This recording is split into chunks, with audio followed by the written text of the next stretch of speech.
여러분 안녕하십니까. 경제현장 오늘 고항철입니다. 오늘의 주요 뉴스 전해드리겠습니다. 내년 최저임금이 올해보다 2.9% 오른 1,320원으로 결정됐습니다. 2008년 이후 17년 만에 근로자와 사용자, 공익위원 합의로 결정됐는데요.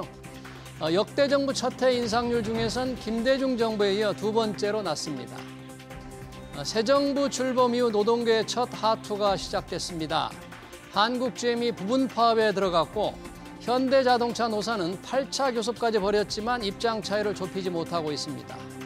예년과 다른 점은 노조가 연봉 인상 같은 통상적 요구에 더해서 정년 연장과 주 4.5일제 등 이재명 대통령의 공약사항을 협상 테이블에 올리고 있다는 점입니다. 가상자산 대장주인 비트코인이 사상 최고가를 다시 쓰고 있습니다. 코인베이스에서 비트코인은 한때 11만 6천 달러를 넘어섰습니다. 국내 거래소에선 1억 5,800만 원대로 뛰었는데요. 비트코인 현물 ETF의 자금 유입이 이어지고 비트코인을 자산으로 보유하는 기업이 늘어나면서 가격이 오르고 있습니다. 단 한 번의 주가 조작만으로도 자본시장에서 쫓아내는 이른바 원 스트라이크 아웃이 적극 시행됩니다. 과징금 제도를 적극 활용해 주가 조작범의 경제적 이익을 조기에 환수하고 상장사 임원 선임이나 금융투자상품 거래를 제한하는 신분 제재도 병행하겠다는 건데요. 자본시장의 불공정 거래를 막기 위한 원 스트라이크 아웃 어떤 변화를 가져올지 이어지는 집중 진단에서 살펴보겠습니다. 경제 현장 오늘은 SBS BJ앱과 유튜브에서도 실시간 시청 가능합니다. SBS BJ앱을 다운받아 시청하면 더 많은 정보와 뉴스를 볼 수 있습니다.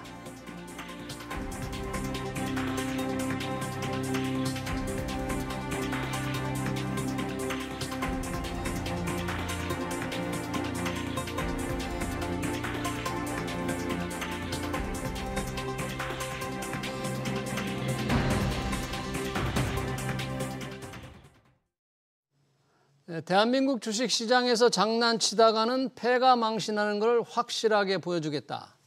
이재명 대통령은 취임한 지 불과 일주일 만인 지난 11일 한국거래소를 찾아 주가 조작범의 이 같은 경고를 날렸습니다. 금융당은 곧바로 주가 조작범을 자본시장에서 퇴출시키는 원 스트라이크 아웃 원칙을 철저히 적용하겠다고 발표했죠. 원 스트라이크 아웃 어떤 내용인지 두 분과 얘기 나눠보겠습니다. 유주선 강남대 법행정세무학과 교수, 박석현 우리은행 WM솔루션부 부부장 나오셨습니다. 어서 오십시오. 네, 안녕하십니까. 자, 정책 기대감에 증시 참 잘 가고 있습니다. 오늘 아침에 시총 3,000조를 넘어섰고 코스피가 3,200을 넘어섰다 조금 후퇴했습니다만 여러 가지 자본 증시 친화적인 정책이 계속 나오고 있습니다. 이번에 나올 건 원 스트라이크 아웃. 주가 조작하다 한 번 걸리면 패가 망신하겠다. 주가 조작이 그만큼 계속되고 있기 때문인데, 자, 박석현 부부장님, 이 주가 조작이 근절되지 않는 이유, 간혹가다 뉴스에 나오는데 이 아는 이유를 뭐로 보십니까?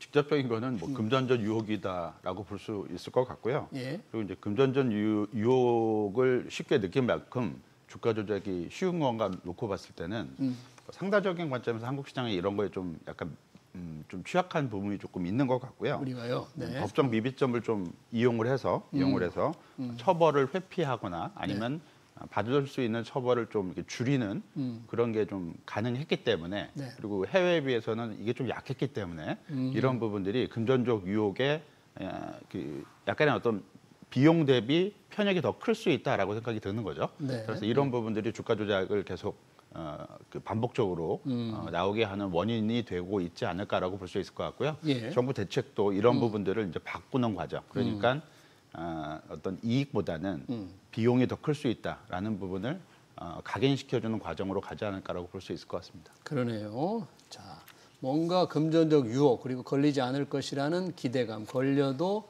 얻는 경제적 이익이 만만치 않다. 그러면 간혹가다 나오는 주가 조작, 혹시 유주선 교수님 기억이 나는 최근에 있었던 기억이 남는 주가 조작 사건 혹시 좀 하나 들어주실 수 있겠습니까? 2023년에 예. 4월 말에 발생했던 SG증권발 8종목 하한가 사태가 발생했습니다. 이른바 라더견 씨 사건인데요. 네. 금융당국에 등록을 하지 않은 채 불법 투자자문사를 운영을 하면서 설립하다 네. 폐업을 하기도 했습니다. 예. 그러면서 당국의 감시망에 걸리지 않았었죠.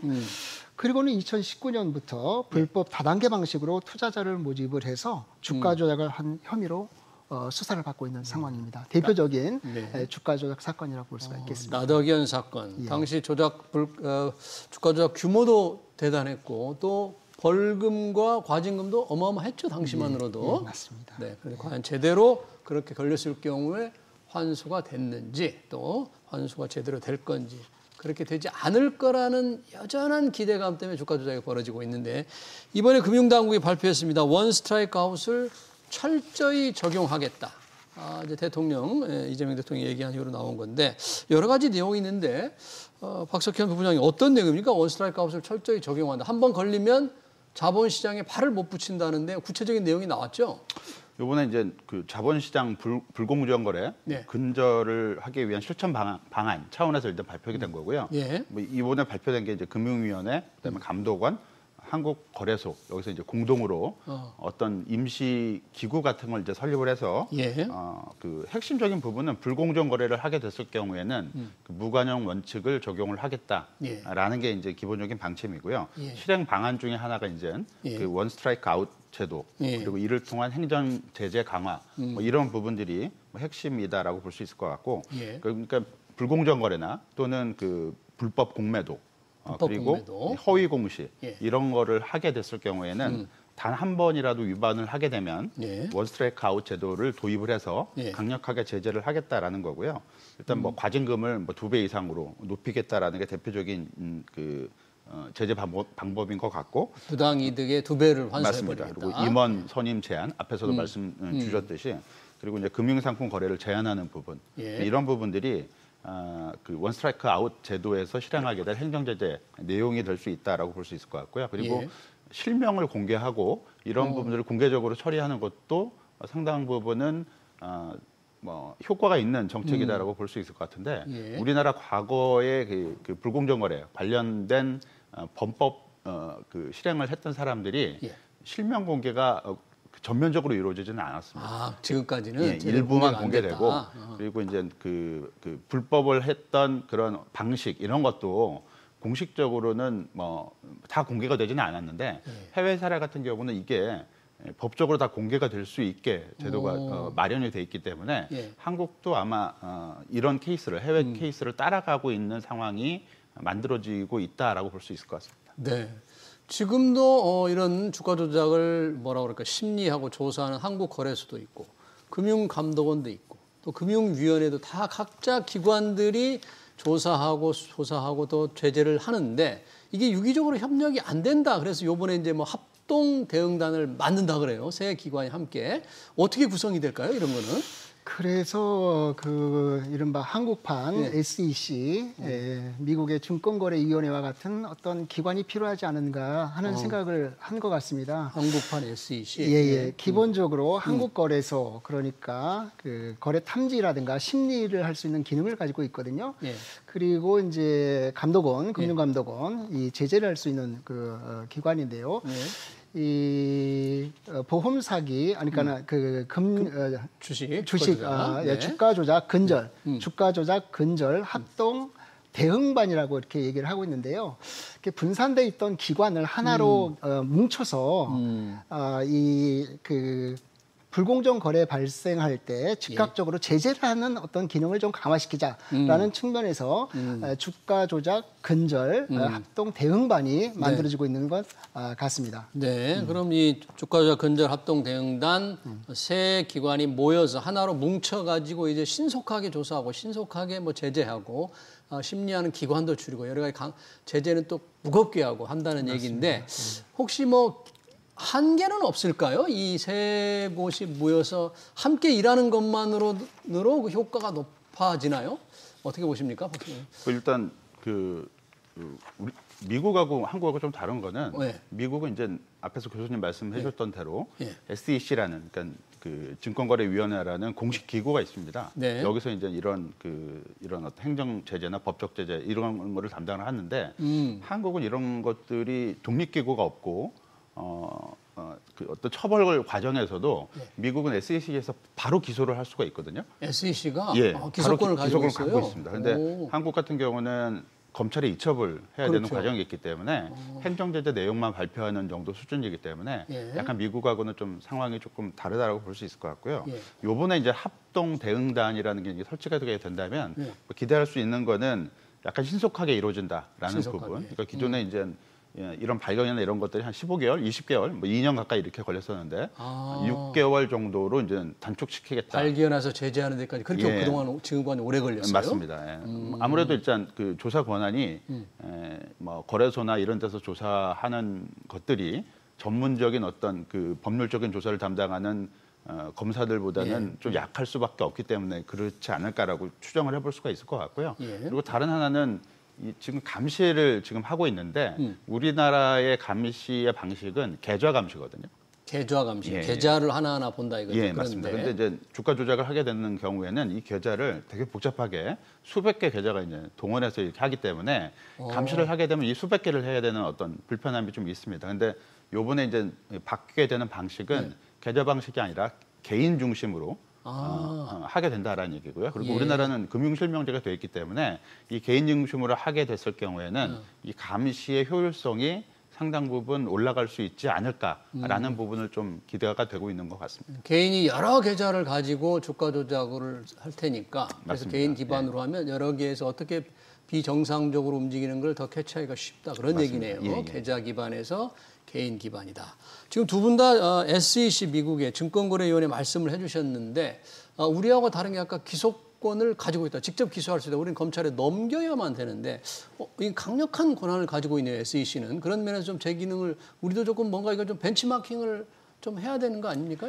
가능할지 모르겠는데요. 그렇게 된다면 상당히 어떤 그 원 스트라이크 아웃 제도가 실효성을 갖게 되리라고 생각이 됩니다. 그야말로 그 금융당국과 예. 검찰과의 어떤 공조적인 어떤 협조가 반드시 필요한 그 내용인데요. 예. 실제로 그렇게 이루어질 수 있을지에 대해서는 그 확신은 할 수가 네. 없는 것 같습니다. 아직 그렇게 해본 적이 없기 때문에. 아, 그래요? 네, 네. 그러면 지금 이 합동 대응단은 임시로 만드는 거죠? 이게 어떤 고정 상설 기구는 아닌 거죠? 어떻게 됩니까? 이거는? 합동 대응단을 구성하는 이제 기구가 예. 금감원, 금감위, 그다음에 거래소 이렇게 거래소. 되는데 여기서는 합동 대응단을 구성할 때 이제 인원 파견을 받지 않겠습니까? 한 30명 이상으로. 예. 기본적으로 이 인원들은 각 기관에 소속돼 있는 인원들이고요. 예. 파견식으로 합동 대응단에 들어가게 되겠죠. 네. 그러면 이게 그 임시 조직, 그러니까 독립적인 조직이 될 수가 없기 때문에 이런 부분들이 갖는 한계가 좀 있고요. 따라서 일단 미국처럼 관련 법령을 직접적으로 만들어서 그 법령에 근거해서 이런 조직을 만들고 이런 조직이 그런 어떤 업무를 전담해 나갈 수 있게 된다면 예. 훨씬 더 효율적으로 될 수가 있겠는데 네. 이런 부분들은 뭐 여러 가지 검토가 필요한 부분이기 때문에 예. 앞으로의 어떤 실현 가능성들을 조금 지켜봐야 될 것 같습니다. 그러네요. 자, 이제 합동 대응단이 이제 출범을 하게 되면 주가 조작범도 이제 꼼짝 말한데 출범 후에 과연 제 1호 원스트라이크 아웃이 누구일까 주목이 되는데요. 직접 관련 없지만 최근에 문제가 된 회사가 하나 있습니다. 엔터테인먼트 하이브죠. 하이브의 방시혁 의장이 지금 증시 사기 혐의로 금융위원회가 곧 검찰에 고발할 예정입니다. 아마 절차가 하나 남은 것 같아요. 그 금융위원회 절차가 하나 남았는데 주요 주주들에게 상장하지 않겠다고 이렇게 속인 다음에 나중에 상장 차익을 2천억 챙겼다는 게 금융위가 주장하는 혐의입니다. 아직 이제 뭐 검찰에 고발하면 수사가 돼야 되겠지만 유주선 교수님, 이 사안 방시혁 의장의 증시 사기 혐의 관련된 건 어떻게 보십니까? 이거는? 그래서 이게 사기라고 단정을 아직 하기는 어려울 것 같고요. 문제가 있는 거는 확신한 것 같습니다. 어떤 문제가 있는 거예요? 그게 이제 이른바 예. 자본시장법에도 관련이 좀 있고 증권선물거래소의 상장 규정이나 금융위원회의 고시에 보게 되면은 주식을 의무적으로 보호하고 예수하는 주식 의무 보호 예수 제도가 있거든요. 그러니까 락업 제도라고 하는데요. 대주주가 상장이라든가 그러니까 인수합병 시에 상장 후에 일정 기간 동안 주식을 그 매도하지 않으면 매도를 금지하고 있는 그 조항이 있습니다. 그런데 기본적으로 하이브의 대주주인 방시혁은 이 제도를 알고 있었기 때문에 우회적으로 PF라고 하는 사모펀드를 설립을 해서 우회적으로 이른바 뭐 꼼수라고 말할 수가 있겠는데요. 이 꼼수를 통해서 PF와 대주주 사이의 합의를 통해서 상장 차익을 얻었던 것이 아니냐. 이것이 지금 문제가 되고 있는 사건이라고 볼 수가 있겠습니다. 네, 그런 의심을 금융위원회가 하고 있는데 방시혁 의장 측에서는 법적 자문을 다 받고 절차대로 했다. 그러니까 별 문제가 없다. 주관사에서도 그렇게 얘기를 했다는데 상당히 논란이 될 것 같아요. 어느 한쪽으로 좀 기울는 건 아닌 것 같습니다. 네. 그런데 기본적으로 120 자본시장법에 관련된 조문인데요. 부정거래 행위 등의 금지를 하고 있는 규정이 있습니다. 그런데 그 127조 1항 1호를 보게 되면 부정한 수단이나 계획 또는 기교를 사용하는 행위를 하지 말라고 되어 있습니다. 그런데 이 조문을 정확하게 적용되는 것은 아니기 때문에 그러니까 이게 그 상장 차익을 얻었다고 해서 이게 자본시장법을 위반한 것이냐 여기에 대해서는 단정하기는 아직은 어렵고 법적 판단을 받아야지 어떤 결과가 나올 것 같습니다. 네, 워낙에 지금 이 정부가 원스트라이크 아웃을 강조하고 있고 뭔가 우리가 그렇잖아요. 1호가 누구냐 관심이 많으니까 혹시 이 방시혁 의장이 아닌가? 이런 이제 시장에서는 조금 그런 생각을 하고 있어서 저희가 한번 봤고요. 이번에 원스트라이크하고 관련해서 이제 여러 가지 벌칙이 강화되는데 또 하나 발표한 게 그겁니다. 주가 조작에 활용되는 부실한 상장사를 신속하게 퇴출시킨다. 그래서 여러 가지 제도를 바꾼다는데 박석현 부부장이 어떻게 바꾼다는 거예요? 퇴출 절차를? 일단 그 상장을 계속 유지하려면 뭐 여러 조건들을 충족을 시켜야 되는데 그중 하나가 이제 회사의 규모죠. 그러니까 시가총액 규모가 일정 수준 이하 돼야 되고 그리고 회사의 실적 중에 이제 매출액이 일정 수준 이상이 돼야 됩니다. 이런 부분들을 요건을 상당 부분 강화, 그러니까 상향하겠다라는 것 같고요. 그리고 뭐 기존에 있었던 것은 뭐 2년 연속 감사 의견이 그 미달, 그러니까 미제출됐을 경우에 즉시 상장 폐지하겠다는 요건도 뭐 계속 이제 유지가 되는 거고요. 그리고 이제 코스닥 퇴출 심사를 3심제로 했는데 2심제로 좀 간소화하겠다라는 측면이 좀 부각이 되고 있는 것 같습니다. 네, 코스닥 퇴출 3심제를 2심제로 한다. 2년 연속 감사 의견 미달이면 상장 폐지를 한다. 혹시 기업들은 너무 엄격해지는 게 아닌가? 이런 불만이 혹시 있을 수는 없습니까? 이 부분에 대해서? 글쎄요, 지금 이제 신정부가 들어섰고 부동산 시장에서 자본시장, 이른바 주식시장을 활성화시키기 위해서 신정부가 코스피 5천 그리고 상법상의 어떤 기업 지배구조 개선에 대한 어떤 이슈를 가지고 있잖아요. 그래서 주식시장이 이른바 자본시장이 건전하게 되기 위해서는 원스트라이크 아웃 제도는 당연히 이렇게 도입이 돼야 되고 또 받아들여야 되지 않을까 하는 생각이 듭니다. 기업이 이 부분은 양보를 좀 해야 되지 않을까 하는 생각이 듭니다. 그러네요. 이 퇴출 절차를 좀 쉽게 만드는 거, 쉽게 상장 폐지하는 것도 이런 절차도 좀 필요한가요? 이렇게 3심제로 2심제로 하고 2년 연속 이 회계 감시 의견 미달이면 상장 폐지하고 이런 것도 다 서둘러서 해야 될 그런 뭐 혹시 부작용 없습니까? 주주들에게도 그렇게 불이익이 있는 건 아닌 것 같습니다. 주주들의 자금이 거래 정지로 묶이는 기간이 이제 늘어나는 그런 부분들 그리고 이 주주의 손실을 감수하고 주식 처분의 기회를 잃게 되는 어떤 상황들이 있거든요. 이런 부분들이 조금 더 개선되지 않을까 하는 생각이 듭니다. 그러네요. 이제 자본시장 선진화 그리고 자본시장 활성화, 주주 친화적인 정책으로 사실 최근 들어 증시가 오르는 것도 이런 정책 기대감인데 그게 얼마 전에 통과된 상법 개정안이죠. 이사의 중실금을 주주로 확대하는 문제가 핵심이었는데 지금 민주당이 상법 개정 통과 후 곧바로 더 센 상법 개정안을 준비한답니다. 집중 투표제를 들어가 의무화하고 감사위원 분리 선출을 확대한다.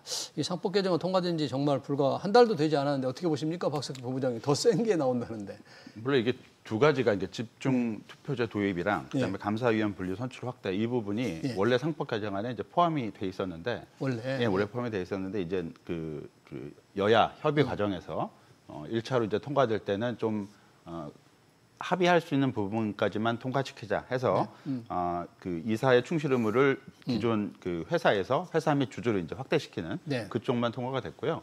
일단 2차 개정을 통해서 기존에 이제 얘기가 되었던 집중투표제랑 감사위원 분리선출 확대 이 부분을 예. 새롭게 이제 추가하겠다라는 얘기고 아직까지는 이게 그 추진이 되고 있는 상황이라서 이게 곧바로 될지 그리고 신속하게 될지는 네. 조금 더 과정을 지켜봐야 될 것 같고요. 예. 뭐 이사 선임 이게 집중투표제라는 게 이사 선임을 할 때 주주가 그 특정 후보에게 의결권을 좀 몰아주는 건데 이렇게 되면 기존에는 대주주가 거의 막강한 그 선임 권한을 갖고 있었는데 네. 소액 주주들도 이 이사 선임에 있어서의 어떤 한 목소리를 응집된 목소리를 낼 수 있는 구조가 만들어질 수 있고요. 그리고 네.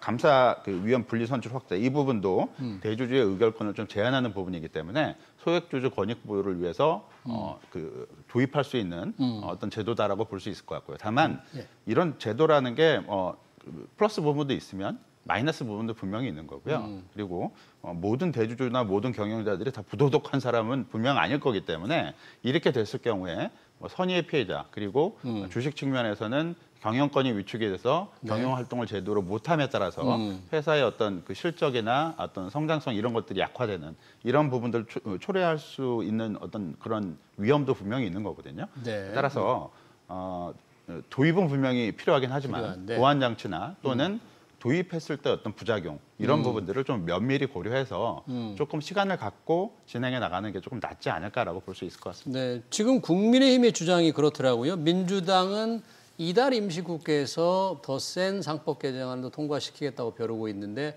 조금 시간을 가지고 얘기하자. 집중투표제라든지 감사위원 분리선출 확대는 조금 시간을 가지고 얘기하자. 기업들도 이런 부분들에 대해서 조금 아까 말씀하신 대로 좀 우려하는 바가 있는데 혹시 교수님은 이게 뭐 시급히 역시 이 상법 개정은 추가적인 것도 시급히 통과시켜야 된다 그렇게 혹시 그렇게 보십니까? 그런데요, 지난 3일 날인가요? 상법 개정이 통과가 됐죠. 네. 사실은 감사위원 분리 선출에 대해서는 이미 통과가 됐습니다. 감사위원 분리선출 확대요? 예, 특히 이제 사회이사의 경우에는 이 합산 3% 룰이 적용이 안 됐었는데 네. 사실 3일 날 통과가 됐기 때문에 감사위원 분리 선출은 어느 정도 정부 여당에서는 좀 만족을 했을 걸로 생각이 됩니다. 그 3% 룰이 됐기 때문에. 더 센 거는 뭐냐면은 한 명을 감사위원 분리 선임을 한 명에서 2명으로 가겠다고 하는 거거든요. 예. 그만큼 그 주식회사의 이사회에 대한 어떤 그 형해발을 막겠다고 하는 의미가 있고요. 네. 더 큰 의미가 있는 것은 그 기업에서도 당시에 양보하고 싶지 않았던 게 바로 집중투표제일 겁니다. 집중투표제. 아시다시피 집중투표제는 우리 상법에 들어와 있습니다. 들어와 있는데. 들어와 있죠. 임의 규정이기 때문에 규정이 있는데. 자율적으로 정관을 통해서 임의를 하든 받아들이든 거는 판단에 맡기게끔 해줬거든요. 그런데 기업이 이 집중투표제를 운영하다 보니까 부작용이 너무 많이 나타났습니다. 어떤 부작용이 가장 큰 거예요? 대표적으로 써버린 사태에서 발생했잖아요. SK SK 사건. 써버린. 그렇죠. 그렇죠. 그 투기 자본이 들어와가지고 여러 가지 경영권을 위협한다든가, 그 다음에 먹튀를 한다든가 해서 기업 경영의 애로사항이 많았습니다. 네. 그런데 이것을 집중투표제를 의무적으로 일정한 기업이 반드시 이거를 가져가라고 한다면 기업 입장에서는 상당히 애로사항이 있을 것이고 여기에 대한 애로사항이라면 경영권 방어를 못한다 그런 얘기입니까? 그럴 수도 있고요. 아까 말했던 회계장부의 열람이라든가 영업비밀의 유출이라든가 이런 것들이 있고 아까 기업 지배구조와 관련해서도 이런 부분이 있습니다. 우리나라가 대주주가 무슨 지분이 많은 것처럼 느껴지는데 그렇지가 않습니다. 우리나라 오너가 지분이 조금 가지고 순환출자를 통해서 지금 기업 지배구조가 움직이고 있는 상황이거든요. 그런데 해치펀드라든가 이런 자본들이 들어오게 된다면은 3% 룰 안에서 여러 가지 것들을 할 수가 있게 되면 우리나라의 유명한 대표적인 기업들이 우리나라 기업이 아닌 다른 나라 기업으로 넘어갈 수 있는 여지도 충분히 있습니다. 네. 그런 분이 하나가 있고 이 집중투표제는 정말 좀 조심스러운 게 주요 선진국에서는 집중투표제를 운영하고 있지 않습니다. 없어요? 없습니다. 그래요? 그 글로벌 스탠다드에도 맞다라고 보기도 어렵거든요. 그런 면에서 본다면은 집중투표제를 일단은 들어오는 것은 조금 더 보류하는 것이 좋을 것 같고 만약에 좋겠다. 들어온다면 네.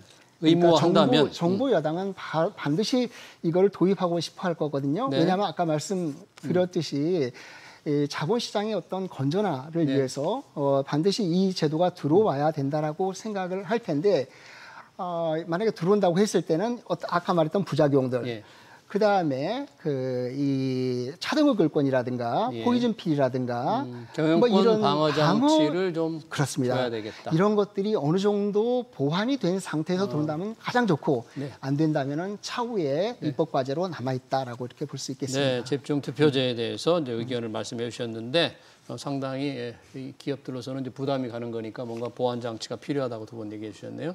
또 하나 있는 게 이 자사주 소각을 의무화하는 겁니다. 이것도 역시 이제 차제의 상법 개정안에 넣지 않은 게 민주당의 생각인데 이런 것들은 이제 주주들은 굉장히 바라는 거죠. 이 자사주 소각 의무화. 그렇죠. 시장이 좀 많은 기대감을 갖고 있습니까? 이 조치에 대해서? 그렇죠. 이렇게 된다면 상당 부분 이제 긍정적인 효과를 낼 수가 있는 거고요. 자사주 소각을 의무화하게 됐을 때 일단 그 주식시장 측면에서 이제 플러스가 요인이 될 수 있는 거는 그 기업의 어떤 자본이 효율적으로 관리가 될 수가 있습니다. 우리나라 주식시장에서 주요 기업들이 이제 그 저평가를 받고 있는 여러 요인이 있는데 그중 하나가 너무 많은 자본을 갖고 있고 그리고 그 발생된 이익에 대해서 주주 환원이나 아니면 투자나 이런 것들이 제한적으로 이루어지게 되면 이게 자본으로 이제 전입이 돼서 자본이 비대하게 이제 커지게 되거든요. 그렇게 되면 실제로 기업이 그 이익을 많이 내서 저평가가 되는 게 아니고 자본이 지나치게 비대하게 늘어나서 저평가가 되는 경향이 특히 우리나라 기업들에 대해서 많이 이게 나타나고 있기 때문에 자사주 소각이 이루어지게 된다면 의무화되게 된다면 이런 부분들이 자본관리 측면에서 어떤 효율성을 높일 수가 있고요. 이런 부분들이 직접적으로 밸류에이션을 높이는 요인으로 작동을 할 수는 있습니다. 다만 이제 생각을 해봐야 될 부분은 그렇다고 해서 갑자기 어떤 자본 비율이나 이런 것들이 급격하게 변하지는 않습니다. 점진적으로 변할 수밖에 없고요. 왜냐하면 우리나라 코스피 기업들의 전체 자본 규모가 지금 상당히 커져서 지금 한 2,600조 원 정도가 되기 때문에 이렇게 많은 자본 규모를 효율적으로 관리해 나가는 게 단번에 될 수는 없는 거고요. 점진적으로 그러면 중장기적인 관점으로 접근을 해야 되기 때문에 자사주 매입 소각이 법제화된다고 해서 주식시장이 갑자기 폭등을 한다. 이런 식으로 생각하면 안 되고 중장기적으로 점점 우리나라 주식시장의 어떤 재평가가 단계적으로 이루어질 수 있는 한 가지 방안 정도다라고 봐야 될 것 같습니다. 네, 교수님, 그 부분 한마디만 좀 제가 말씀드리고 싶은데요. 자사주라고 하는 것이 소수 주주에게는 여러 가지 이득이 될 수 있지만은 우리나라가 인수합병과 아까 동일한 어떤 문제가 발생되는데요. 방어법제가 취약한 상태에서 자사주는 인수합병을 방어할 수 있는 기재 역할을 했거든요. 자사주가 기업으로서는 그렇죠. 흑기사 역할을 하면서 다른 방어 수단이 없을 때 맞습니다. 그런데 이거를 자사주를 반드시 명령을 한다면은 방어법제가 마련되지 않은 상태에서 이런 현상이 발생한다면 기업은 또다시 상당히 부담을 느낄 거다 이런 생각이 듭니다. 네, 투자자들은 원하지만 주가를 올릴 수 있는 원동력이 될 수도 있지만 경영권 방어 장치가 필요하다는 차원에서 또 조금 더 그런 관점도 좀 생각해봐야 되겠다 그런 얘기네요. 네, 잘 알겠습니다. 정부가 발표한 원 스트라이크 아웃 관련 토론 여기서 마치겠습니다. 지금까지 유주선 강남대 법행정세무학과 교수 박석현 우리은행 WM솔루션부 부부장이었습니다. 고맙습니다.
네, 10여 년 전 투자기재 워런 버핏의 고향 미국 오마하에서 열린 가치투자 포럼에 한국의 신생 자산운용사 대표가 연사로 나섰습니다.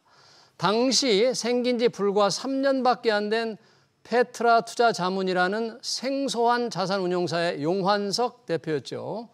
페트라 자산운용은 지금도 비교적 조용하지만 탄탄한 투자자로 통합니다.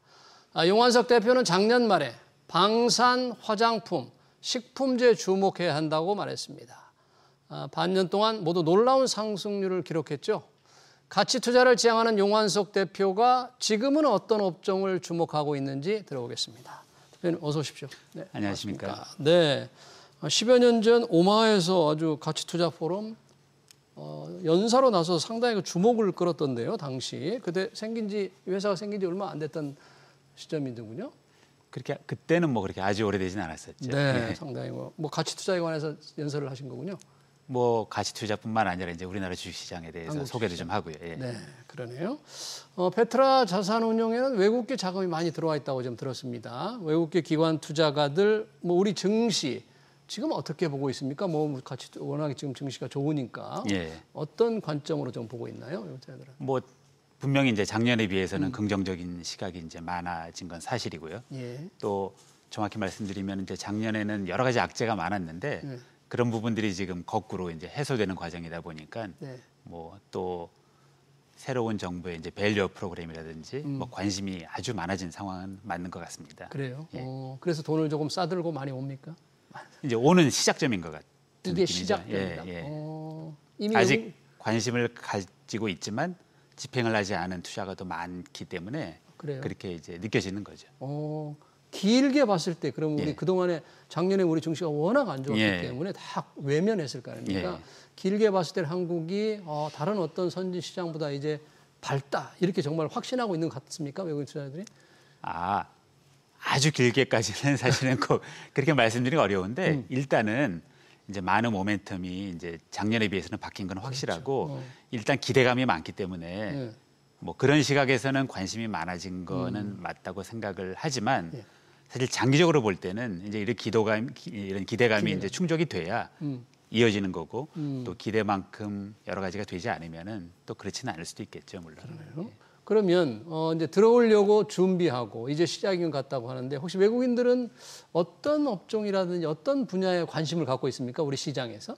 그러니까 외국인들이 보통 우리나라 섹터를 생각할 때 기본적으로 이제 관심 있는 섹터는 물론 이제 유망하기 때문에 그런 것도 있지만 첫 번째는 반도체고요, 당연히. 삼성전자, SK. 그런데 이제 최근 들어서는 이게 반도체 중에서도 이제 AI 관련된 반도체에 국한된 점이 있긴 하지만 어쨌든 반도체하고 그다음에 방산. 그다음에는 이제 뭐 K 컬처라고 해야 될까? K-팝, K-드라마, K-뷰티 뭐 이제 계속 문화 상품들 관련된 문화상품. 이제 그런 쪽이 뭐 당연히 한국 하면은 가장 먼저 떠오르는 분야인 거죠. 그래요. 예. 그러니까 반도체도 굉장히 지금 비중 있게 보고 있고 방산, 우리 K 뭐 문화. 예, 그렇죠. 쪽에. 그렇게 봐야죠. 예. 요즘 뭐 조선도 상당히 관심이 있는 그렇죠. 것 같아요. 조선도. 예. 조선도 그래. 예, 예. 특별히 조선 그런 쪽에 관심이 많다. 뭐 저희가 좀 앞으로 유망하다 생각하는 것과 비슷하네요. 우리 일반 투자자들과 조금 달리 보는 산업은 혹시 없을까요? 그게 사실 이제 주식이라는 게 어떤 업종이 전망이 좋은지 나쁜지를 예측하는 것보다도 네. 각 개별 회사의 이제 밸류에이션, 비싼지 여기서 들어가야 되는지 이런 게 더 어려운 거지. 그 부분에서 이렇게 크게 다르기는 어려운 것 같습니다. 사실 예. 전체 시장이 어떻게 움직이느냐, 종합지수가가 얼마냐, 어떤 업종이 좋으냐보다 말씀하신 대로 내가 가지고 있는 주식이 오르냐, 안 오르냐, 어떤 주식을 사야 되느냐. 그러면 결국 그러려면 그 기업에 대한 공부를 많이 해야만 성공할 것 같네요, 투자자라는 게. 물론 이제 유망한 분야 첫걸음이긴 하지만 당연히 기업에 대한 공부가 가장 중요하죠. 네. 그래서 그런 어떤 확신이 있어야만 그 기업에 투자를 할 수 있다 그런 얘기인데요. 작년에 우리 시장이 굉장히 안 좋아서 우리가 저평가돼 있다 그러는데요. 이제 지금 이제 코스피가 한때 지금 3,200도 뚫었습니다. 이제 PBR 주가 순자산 비율이 지금 1이 됐죠. 우리. 자, 이 정도면 어떻습니까? 이제 저평가가 많이 해소된 겁니까? 아니면 아직 충분히 기회가 있는 겁니까? 좀 과한 겁니까 지금?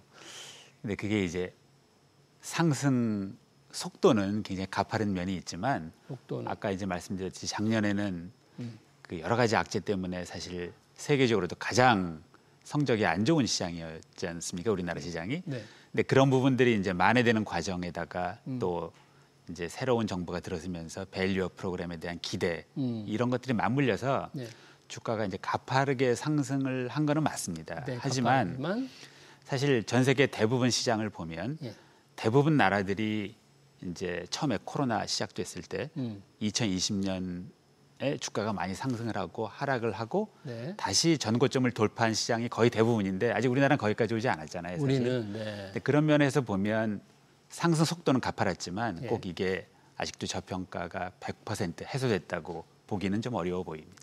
그러면 그런 밸류업 정책이라는 이런 게 조금 구체화되고 실제 뭔가 기업들의 이제 실적 개선 같은 게 이어진다면 훨씬 더 갈 수 있는 여지가 많다 이렇게 해석이 되겠네요. 물론 그렇죠. 하지만 이제 주가라는 게 일직선으로 계속 올라갈 수는 없으니까 그렇죠. 어떤 순간에 조정은 있겠지만 예. 여력은 많이 있다 이렇게 여력은 많이 예. 있다.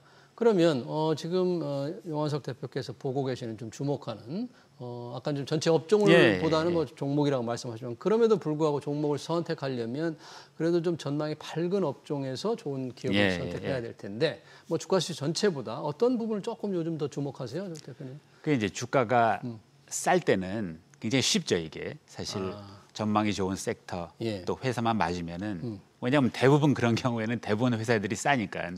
근데 이제 이렇게 주가 많이 올라갔을 때 특히 단기간 올라갔을 때는 사실은 훨씬 더 어려운 문제 같습니다. 근데 가장 중요한 것은 이제 아까 그런 이제 상반기에 많이 상승했던 업종 섹터들이 그 업종 의 전망이 아직도 유효하냐 하는 게 이제 첫 번째인데 제가 볼 때는 대부분 예. 아직도 유효하다는 거 보고 있고요. 아직 유효하다. 계속 네. 이제 하지만 주가라는 거는 예. 그 실제 회사의 가치가 증가하는 것보다 순간적으로 오버슈팅 할 수도 있고 순간적으로 과잉 그러니까 이게 이제 과도하게 오를 사실 수 있고. 실제 가치는 천천히 올라가지만 그렇죠. 이게 사실 지그재그로 올라가는 네. 거죠 주가는. 그래서 네. 그런 시점이기 때문에 음, 이 섹터가 유망하냐 하는 거는 크게 바뀐 건 없어 보이지만 예. 각 개별 주식들이 지금 너무 많이 올랐는지 밸류에이션이라는 그런 측면이 지금은 오히려 중요해진 거죠. 예. 그럼 외국인들 주목하고 있는 아까 반도체, 예. 방산, 또 K컬처 예, 예, 뭐 예. 이런 부분들 중에서 지금 열심히 좀 보고 계시는 거예요? 뭐 계속 항상 뭐 그런 보고 있고요. 네. 또 사실은 이제 주식을 사는 입장에서는 꼭 유망하지 않은 섹터에서도 개별 어떤 회사들은 잘 되는 회사들이 있으니까 물론 이제 그런 것도 보지만 예, 당연히 이제 유망한 섹터 중에 많이 있을 수밖에 없는 거죠. 유망하지 않은 섹터 중에서 좋은 기업은 어떻게 고를 수 있나요? 어떤 눈을 가야 되지? 그건 좀 어렵죠. 그지만 하지만 사실은 어떤 회사는 예를 들어서 예. 뭐 가장 쉬운 예를 들면은 식당하고 비교를 해보면은 우리나라에 사실은 식당들이 굉장히 많잖아요. 너무 그러면은 많죠. 대부분 요즘에 보면은 다 잘 안 되죠. 대부분이 네. 경기가 안 좋으니까. 하지만 잘 되는 식당들은 그래도 굉장히 잘 되잖아요. 그렇죠. 그러면 그런 것과 마찬가지로 꼭 유망하지 않은 섹터에서도 경쟁력 있는 기업들은 잘 되는 회사들이 있기 때문에 네. 항상 잘 찾으면 있지만 그럼 주로 뭐 시설 투자 계획을 봐야 됩니까? 아니면은 뭐 어떤 포커싱을 해야 돼요? 어떤 쪽? 경쟁력을 봐야 되는 거죠. 근데 경쟁력. 경쟁력이라는 건 회사마다 여러 요소에서 네. 올 수가 있는 거기 때문에 제조업 또 이런 장치 산업 같은 경우에는 그런 제조 능력이라든지 장치 시설이 중요할 수도 있고 네. 또 어떤 회사들은 브랜드가 중요할 수도 있고 예. 그건 다 개별 기업마다 또 산업마다 다르기 때문에 네. 일률적으로 말씀드리기는 좀 어려운 것 같습니다. 네, 그러네요. 네. 작년 말 저희가 언론 인터뷰에서 용환석 대표 한 얘기를 한번 찾아보니까 그 당시에 방산, 화장품, 식품주가 유망하다 그랬는데요. 다 좀 많이 올랐어요. 아, 예, 그렇죠. 예. 네, 아까 말씀하시면 뭐 가파르게 달려왔다고 예. 하시는데 지금 시점에서 본다면 그 세 업종을 어떻게 봐야 됩니까? 이게 지금? 그 조금 아까 말씀드린 거랑 같은 맥락인데 사실 이제 개별 기업들을 보면은 예. 어떤 주식은 주가가 많이 오르고 어떤 주식은 많이 안 올랐지만 이제 지금 상황에서는 오른 상황에서도 아직 저평가가 돼 있는지 이제는 너무 비싼지 딱 개별적으로 봐야 되는 게 있고요. 예. 또 한 가지는 업종 전망이 좋다고 그래서 또 업종의 특징이 다 다르거든요. 어떤 게 다르냐? 예를 들어서 어떤 업종, 어떤 섹터는 그 섹터에 속한 기업들의 주가가 거의 비슷하게 오르는 경우가 왜냐하면 이제 차별성이 별로 없기 때문에 예를 섹터 안에 들자면 예를 들면은 은행, 금융 금융. 대부분 물론 그건 차이가 없죠, 은행가. 물론 이제 개별 주식도 얼마큼 누가 조금 더 올라가고 더 이런 차이는 있지만 거의 차이가 없죠. 그렇죠. 대부분. 예. 그렇지만 예를 들어서 음식료라고 하면은 음식료. 예를 들어서 개별 기업의 제품 경쟁력 또 해외 매출의 비중이라든지 이런 거에 따라서 천차만별이거든요. 좋다고 해도. 요즘 뭐 삼양식품 같은 거 보면. 그렇지만 또 주가 안 오르고 또 이익이 증가 안 하는 회사도 많고 예. 또 화장품도 마찬가지죠. 모든 화장품주가 오른 건 아니거든요. 그렇죠. 그래서 이제 어떤 섹터는 그 개별 기업들의 차별성이 크기 때문에 조금 더 자세히 봐야 되는 거죠. 그러네요. 요즘 뭐 방산주 아까 외국인들도 관심을 예. 가지고 있고 대표님도 작년 말에 관심을 예. 가지고 있고 이미 다 올라간 상태인 것 같은 느낌도 예. 드는데 뭐 방산주도 기업마다 좀 차별이 좀 있는 겁니까? 차별이 좀 있긴 하지만 또 방산주는 그 숫자가 많지 않지 않습니까? 회사가? 예, 네. 숫자가 많지 않고 또 그러다 보니까 물론 이제 개별 이제 방산 관련 회사들마다 종류가 좀 다르긴 하지만 대부분 어떤 나라에서 무기를 구매할 때는 좀 여러 가지 다 같이 구매를 하기 때문에 비슷하게 움직이는 측면이 있죠. 근데 물론 이제 최근에 가파른 상승세를 보면은 꼭 지금 현 주가가 과연 이게 싼지 뭐 쉽게 말씀드리기는 어렵기 때문에 조금 더 계속 이제 지켜봐야 되죠. 이 그 방산 산업 자체의 전망이 나빠진 건 아니기 때문에 주가는 조금 이제 그럴 수도 있죠. 주가는 많이 오른 측면이 있습니다만 앞으로도 어떤 이 글로벌하게 안보 이슈가 계속 문제가 될 거니까 그런 면에서 조금 괜찮게 본다 그런 얘기네요. 네. 그렇군요. 아까 반도체 외국인들 굉장히 관심이 있습니다. 예전에는 외국인 투자하면 국내에 들어왔다 하면 대부분 그 당시 반도체만이었는데 지금 이제 조금 관심이 그렇죠. 좀 넓어진 것 같아요. 말씀하신 대로. 어떻습니까? 그렇지만 그동안에 삼성전자 워낙 주가가 안 올랐다 보니까 이제 하반기 지금은 다시 이제 반도체가 조금 관심을 보일 것이다. 삼성전자 약간 주가 움직임이 있는 듯도 하고 그러는데 어떻게 보세요?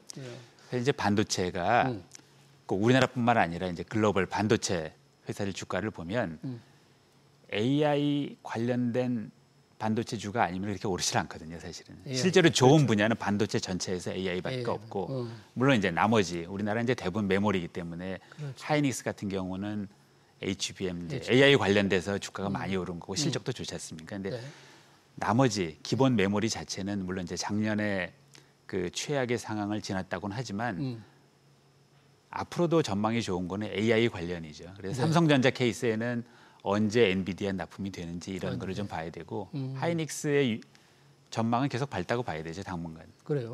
지금도 상당히 뭐 30만 닉스다 하면서 아까 말씀하신 대로 이제 개별 주가가 짧은 기간에 확 너무 빨리 달려온 느낌이 나지만 여전히 인공지능 AI 관련해서 하이닉스는 밝은가요? 지금 시점에서도? 뭐냐면은 이제 AI 투자 자체는 뭐 줄어들 기미가 보이지 않고요, 세계적으로도. 그러면은 이제 엔비디아가 대부분 칩을 만들고 있지만 HBM이라는 메모리는 반드시 필요한 거기 때문에 현재 선도를 하고 있고 뭐 그 상황이 어느 정도 유지되면은 당연히 수요가 증가할 수밖에 없는 거죠. 네. 방금 이제 HBM 인공지능 말씀하셔서 반도체 뭐 우리가 엔비디아에 관심을 갖지 할 수가 없는데 뭐 시총 4조 달러를 돌파를 했지 않습니까? 정말 어마어마한 상승인데 이게 기업들의 AI 투자가 앞으로 계속될 거라는 뭐 확신을 좀 주는 겁니까? 이 숫자 시총을 보면 엔비디아? 사실 그렇게 봐야 되고요. 사실은 이제 이 칩을 구매하는 회사들이 발표한 또 금액 같은 거를 보면 더 이게 이제 앞으로 지속될 거라는 걸 알 수가 있고요. 또 이제 AI에 투자하는 많은 기업들, 미국의 이제 빅테크 기업들이 사실은 그 경쟁 요소가 누가 더 많이 투자하냐라는 거기 때문에 앞으로 상당 기간은 당분간은 뭐 지속될 수밖에 없다고 보여지는 거죠. 그렇게 지속될 거다. AI 투자를 빅테크가 늘리는데 그런 상황에서 그러면 엔비디아가 지금과 같은 압도적인 기술력 경쟁력을 유지할 수 있느냐가 또 관점이잖아요. 그렇죠. 있습니까? 있다고 보십니까? 뭐 당장은 그 같은 선상에서 경쟁할 만한 회사가 보이지는 않죠. 그래서 당분간은 이어지겠지만 언젠가는 뭐 그런 경쟁력이라는 게 영원한 경우는 없기 때문에 더 나오겠죠. 이제 다른 기업들이 지금도 AMD라든지 심지어 구글도 하고 있고 계속 이제 하고 있기 때문에 하지만 당분간은 뭐 그 이제 엔비디아가 선도하는 그런 시장이죠. 그렇게 볼 수밖에 없는 거죠. 엔비디아와 함께 우리 서학개미들이 많이 가지고 있는 테슬라는 정말 변동성이 너무 큽니다. 일론 머스크 CEO의 이제 트럼프 대통령과의 관계 때문에 주가가 오르락내락 하는데 테슬라의 경쟁력은 어떻게 보세요? 엔비디아와 이렇게 좀 견줘서 본다면 업종이 많이 제가 이제 이 개별 주식에 대해서는 이렇게 하지만 이제 미국 주식이니까 이제 테슬라 같은 경우는 조금 이제 엔비디아하고 좀 다른 게 일단 테슬라의 중요한 시장 중에 하나가 이제 중국인데 그렇죠. 중국에서는 점점 경쟁력을 잃고 있거든요. 사실 어떤 면에서는 이제 그런 부분 또 최근에 이제 미국에서 법안이 통과되면서 테슬라 이익의 상당 부분이 사실 크레딧 매출에서 나온 건데 크레딧 매출. 예, 그러니까 이게 그 기존 이제 다른 자동차 회사들 이산화탄소 배출이 많은 회사들이 그 테슬라는 전기차밖에 생산을 안 하기 때문에 이 크레딧을 이제 서로 사고 팔고 해서 그걸 팔고 탄소 배출권을 팔고 근데 그 부분을 이번에 이제 필요 없게 만드는 게 이번에 법에 통과하기 때문에 그 부분 매출이 줄어들 수밖에 없는 거고 이익이 줄어드는 거죠. 그다음에 뭐 당연히 정치적인 리스크도 있고 미국 대통령하고 사이가 안 좋기 때문에 그런 면에서 이제 뭐 변동성이 클 수밖에 없고요. 또 그다음에 이제 테슬라가 하는 경쟁력이 있는 분야가 이제 자율주행 로보택시인데 이 부분은 뭐 당장 어떤 가치를 두기에는 조금 그렇게 뭐 일어나는 건 아니기 때문에 조금 엔비디아하고는 좀 다르게 봐야 되지 않나 그런 생각입니다. 아, 그래요? 지금 페트라 투자 자산을 우리가 행동주의 펀드를 운영한다 이렇게 말할 수도 있습니까? 주로 저희가 그런 건 아니고요. 아닙니까? 그러면 가치 투자를 이제 지향하고 계시잖아요. 이 가치 투자자로서 가치 투자를 어떤 원칙으로 삼는 분으로서 우리 투자자들한테 좀 투자 원칙, 투자 방향 이렇게 좀 조언을 해주신다면 어떤 게 있습니까? 제가 이제 사실 이런 업을 하고 있기 때문에 뭐 주위에서 이제 개인들 투자가들 많이 문의를 하고 이제 그러거든요. 특히 이제 주가가 올라가면 더 이제 많이 물어보는데 제가 가장 하고 싶은 말은 이런 겁니다. 그 대부분 물어보는 사람들이 당연히 자기가 전문성이 없으니까 이제 물어보는 건데 대부분은 이런 거거든요. 누가 뭐 좋다는데 이거 사도 되냐. 근데 그렇게 사지 말라는 게 제가 항상 하고 싶은 말이에요. 누구한테 귀로 흘려듣고 그렇죠. 하지 마라. 내가 아는 회사 주식을 사야지. 누가 좋대더라. 그 사람이 얼마나 잘하는지 어떻게 알고 또 잘한다고 하더라도 내가 확신이 없으면은 성공하기 어렵거든요. 그게. 그래서 반드시 내가 잘 아는 회사의 주식을 사야 된다라는 게 항상 제가 하는 말이죠. 아는 주식을 알려면 그 회사에 대한 기업 공부를 좀 많이 해야 되잖아요. 그 기업의 많이 해야죠. 산업과 그 기업의 특징, 경쟁력을 다 공부해야 되는데 어떤 면에 특히 관심을 갖고 좀 봐야 돼요. 그러면. 근데 이제 대부분 물론 이제 전문적으로 하는 분들이 아니면은 내가 아는 분야가 조금 적어질 수밖에 없지만 그래도 있는 거거든요. 그리고 특히 소비자 제품은 누구나 이제 어느 정도는 알 수 있는 분야고. 그래서 과연 이 제품이 얼마큼 경쟁력이 있는지 또 다른 경쟁 제품이랑 비교해서 뭐 그런 시각으로 많이 봐야 되겠죠. 네, 그렇군요. 지금 이재명 정부 들어서는 정책 기대감, 뭔가 주주 친화적인 정책으로 많이 오르는데 이 흐름은 좀 이어질 것 같습니까? 이 정책 기대감의 좀 원동력은 좀 계속 될 것 같습니까? 최근에 이제 상법 개정안도 통과가 됐고 뭐 추가적으로 이제 여러 가지 입법이 예고되어 있는데 물론 당장은 이 기대감 때문에 주가가 사실은 옥석을 가리지 않고 다 오르는 측면이 있거든요. 특히 지주사들은. 하지만 시간이 좀 더 지나면 상법이 개정됐다고 해서 모든 기업들이 다 정책을 주주 친화적으로 하는 건 아니기 때문에 결국은 좀 가려지겠죠. 시간이 지나면. 그렇군요. 잘 알겠습니다. 페트라 자산운용의 용환석 대표와 함께 시장을 보는 눈 잘 들었습니다. 용환석 대표님 고맙습니다. 감사합니다. 네.